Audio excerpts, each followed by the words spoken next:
আমার পরিবার বলে আমি 7 বছর বিদেশ করছি। এখন 7 বছর পরে আমারে কয় যে আমি তাদের জন্য কি করছি।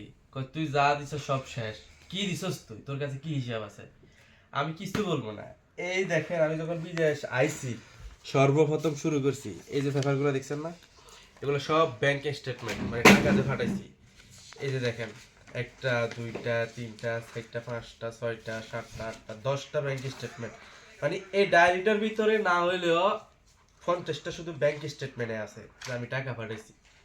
এখন 7 বছর পরে যাইয়া আমার পরিবার কয় যে আমি তাদের জন্য কি করছি।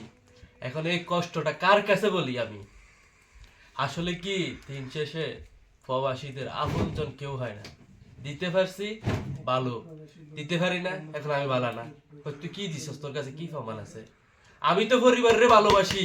আমি তো পরিবারে বলি না যে আমার কাছে ব্যাংক স্টেটমেন্ট আছে। আমি তো নিঃস্বার্থভাবে ভালোবাসছি।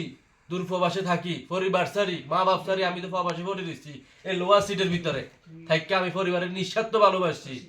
আজ পরিবার বলে তোর কাছে কি প্রমাণ আছে? আমার প্রমাণ দেখানো দরকার নাই পরিবার।